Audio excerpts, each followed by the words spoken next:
자, 그러면 좋습니다. 복지동맹의 뭐 주도 세력에 대해서는 네, 저희가 네. 이제 짚어봤고요. 네. 그러면은 그 동맹에 이제 주로 그 참여할 중요한 이 세력들로는 어떤 네. 세력이나 집단을 꼽을 수 있겠습니까?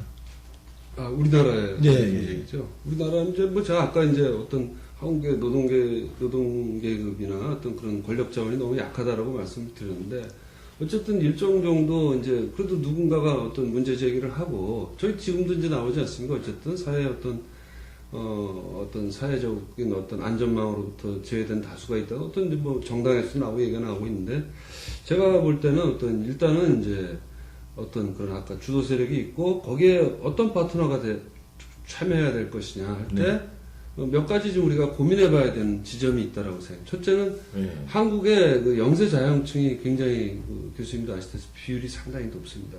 네. 그래서 그분들에게 좀 더 어떤 사회적 안전망을 좀 더 제공해 줄 수 있는 그분들이 복지 어떤 정책이나 복지과 확대 우분이 될 수 있다라고 생각이 되고요.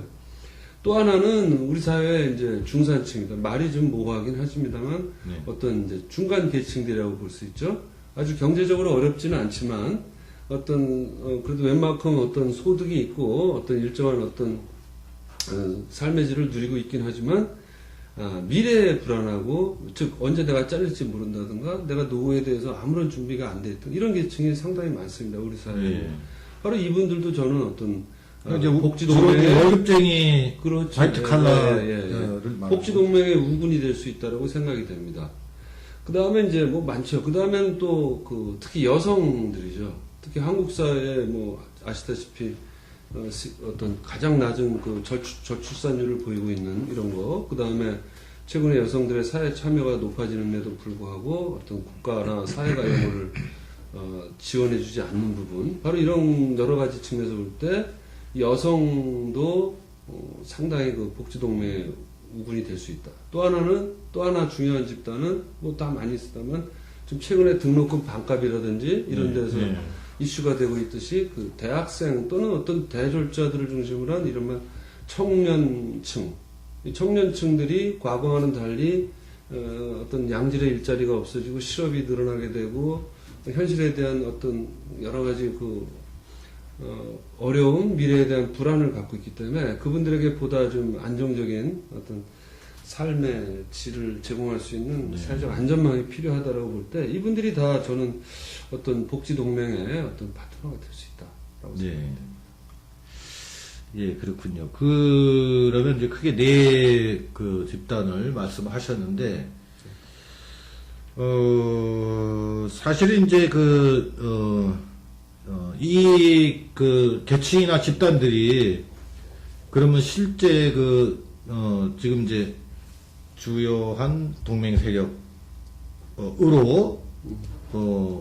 참여를 해서 움직이고 이런 건 아니지 않습니까? 그렇죠. 그런 건 아니죠. 그러면 이제 아까 이제 주도 세력 얘기할 때도 좀 비슷한 얘기가 나왔는데 그러면 이 사람들이 아까 동맹에 제가 그랬지만 실제로 동맹의 세력으로 참여하게 하려면 뭔가 필요하지 않습니까? 그거 없이 이 사람들이 주요 동맹 세력이 돼야 된다. 이렇게 얘기만 하고 끝나면 안 될 것 같은데요. 글쎄요. 네. 저도 개인적으로 고민을 해보겠는데 그건 제목이 아니라 보다 실천하시거나 어떤 정치를 하시는 분들 또는 어떤 걸 엮어내는 분들의 몫이고요. 예를 들어서 그럼 진보정당이 할 일인가요? 아니 그건 뭐 진보정당이 하던 또는 뭐 어떤 진보정당이 아닌 좀 더 뭐 어떤 다른 정당이 하던 또는 어떤 어디서 하든 간에 과연 이러한 그 동맹들을 효과적으로 엮어낼 수 있느냐 라는 관점에서 본다면 그분들이 엮어내는 방법을 고민을 하셔야 되겠죠. 예를 들면 지금 아동 보육이라든지 아동 수당이라든지 이런 문제들도 이제 곧 첨예하게 지금 이제 뭐 얘기들이 되고 있고 그렇긴 한데 그 부분을 예를 들어서 지금 이제 그러면 당연히 이제 여성 단체나 여성 운동층에서 들어볼 것이고요. 정당들은 일정하게 또 거기에 움직일 텐데 거기에도 마찬가지로 또 아까 어떤 조직 노동도 들어올 것이고 거기서 지금 제가 볼 때는 근데 지금으로서는 한국 사회에서 어느 한쪽이 지금 뭐 그걸 아주 구체적으로 잘 어떤 나름대로 이렇게 서구나 스웨덴이나 이런 데처럼 3인당이 중심이 돼서 여러 어떤 사회 세력들을 동맹 파트너로 만들 이런 것들은 보이지 않는다는 것이죠. 한국 사회에서는 아직. 그러면 뭐 상당히 갑갑하네요. 그러니까 이제 조직노동자도 네, 이런 일을 안 하고, 그 다음에 뭐. 아니, 안 하는 게 아니라 하시죠. 다들 열심히 하시는데, 예, 뭐, 하고는 있지만, 어떤 중심이 돼서 어떤 그렇게 가는 것들은 좀 아니라고 보여진다는 것입니다. 제가. 네. 그러고 이제 다른 한편으로는 이런 이제 동맹 세력을 이렇게 말하자면 이제 규합하고 이러는 데에도 우리가 이제 생각해 봐야 될 게 하나 있는 것 같아요. 뭐냐면 어떤 이제 그 프로그램이나 아젠다로 이제 어디서부터 어디까지 묶어낼 거냐, 지지를 받는. 이제 그렇게 생각을 해보면 어떤 이 복지 이슈나 또 이제 사회적인 쟁점 이런 것들을 내세우느냐에 따라서 맞습니다. 이 동맹의 어떤 범위나 중심 이런 게 달라질 것 같은데 그래서 이제 사실은 주도를 누가 해야 될지 그 다음에 이제 주된 어떤 복지 아젠다를 뭘 가져갈지 이런 것들도 같이 문제가 되는 것 같아요. 그렇습니다. 예. 그 점에서 보면은 어떤 것이 이제 가장 지금 이렇게 동맹의 주요 세력 집단을 말씀하셨는데 그러면 이것저것 다 하기는 그렇고 그래도 1, 2, 3 이 정도 이렇게 한다면 어떤 것들로 이렇게 복지 아젠다를 짧은 시간에 그렇게 말씀드리겠습니다만 저도 좀 많은 교수님, 학자나 또 전문가들이 얘기하듯이 안 그런 분들도 있습니다만 저도 기본적으로 이제 보편적인 사회 서비스부터 먼저 어떤 개혁하거나 확충해 나가는 것이 보다 많은 복지동맹의 우군을 얻을 수 있다라고 생각이 됩니다. 한국에서. 그게 뭔가요? 보편적 사회 서비스라고 할 때는 우리가 일반적으로 의료라든지 교육이라든지 주택이라든지 이런 부분들을 주로 이제 국가가 책임지고 이제 좀 의료, 교육, 그런 주택. 어떤 사회 복지 서비스를 확대해가는 것을 얘기합니다. 또는 거기에는 이제 아동 양육이라든지 이런 것들, 아동 노인 케어라든지 이런 것들이 다 들어가는 것이죠. 근데 그렇게 하게 되면 지금 이제 최근에 저희가 좀 논란을 빚고 있는 이제 무상급식 무상급식도 일종의 이제 보편적 사회 서비스 중에 하나라고 볼 수 있죠. 저는 이런 부분들이 먼저 이렇게 좀 개선이 되고 지금 등록금 반값 얘기가 나오지만 쉽지는 않죠. 저희가 한국에 여러 가지 이제 있지만 여러 가지가 고려가 된다면 나중에 한국에도 어떤 등록금 문제가 서구 유럽처럼 대국가 좀 해결이 된다면 바로 이런 것들이 보편적 사회 서비스가 확대되는 것입니다. 그랬을 때 보다 많은 계층들이 복지라고 하는 것이 이래서 좋다라는 것에 대해서 지지를 좀 하게 되고 그것이 됐을 때 딴 것들도 그동안 해야 되겠습니다만은 그 다음에 이제 사회보험이라든지 이런 부분들을 좀 개혁하고 확충하는 것이 바람직하지 않을까. 좀 죄송합니다만 자세한 내용은 제가 쓴 책에 좀 이 부분에 대해서 좀 자세하게 좀 나와 있습니다. 그러면 또 이제 요즘 다른 한편으로 보면은 일자리 불안정성이라든지 그 다음에 이제 생계 문제 또 실업 미취업 문제 이런 것들이 또 굉장히 뜨겁게 많이 이제 올라오고 있고 이거를 기반으로 해서 복지 요구가 많이 이제 이렇게 증대되고 이런다고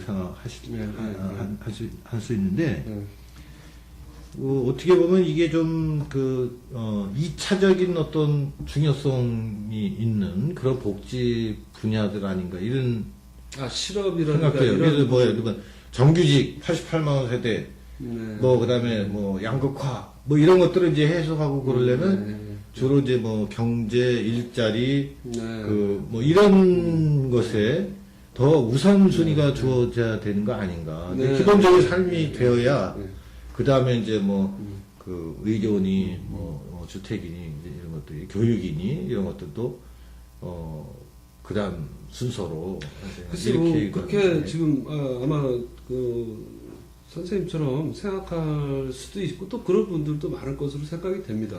근데 저는 이제 그것이 중요하지 않다가 아니라 과연 한국에 다 중요하죠. 다 중요하고 다 시급한데 한국에서 복지제도를 확충하는 데 있어서 복지국가로 가는 게 바람직하고 우리가 복지국가를 확대되는 지지 세력을 앞으로도 계속 지지해줘야 되겠다고 사람들이 자꾸 늘어나야 되는데 그런 늘어나는 하나의 어떤 우리가 중요한 어떤 계기로서 우선적으로 뭘 할 거냐 할 때 보편적 서비스를 먼저 하는 것이 바람직하다는 겁니다. 예를 들면 아까 실업 문제를 말씀드리면요.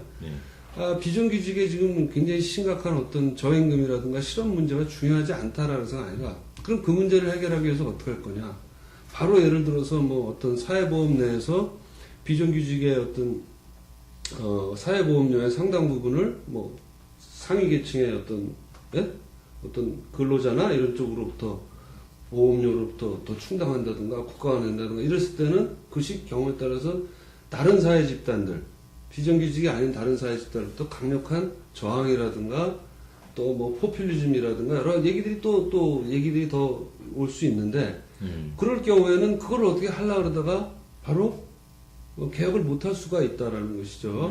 그렇기 때문에 우리가 이런 문제는 뭐 당연히 같이 가야 되는 부분이지만 지금 선생님 아까 질문했듯이 먼저 그럼 뭘 하는 것이 가장 하겠느냐.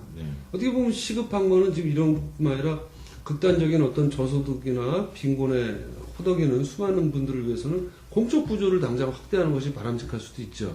하지만 공적 부조를 당장 확대한다 그러면은 아마 전 저항이 클 거로 봅니다. 그래서 그러니까 이제 어떻게 보면은 여러 이제 그 사회 계급 계층들이 가장 포괄적으로 일단은 그렇게 혜택을 받고 또 동의할 만한 그래서 점점 저희들의 어떤 복지 정책들이 아까 얘기한 그 보편적 그 우리 사회 서비스다. 구성원들의 어떤 연대 의식, 우리 개개인은 동떨어진 이기적 개인이 아니라 서로가 사회에 서로 연결되어 있는 구성원들이고 타인의 일정 정도의 삶의 질의 고향이 결국 우리 전체 그리고 나의 삶의 질의 고향과 밀접한 관련을 가진다라는 것을 자꾸 우리가 체득해 나가야지만 된다라고.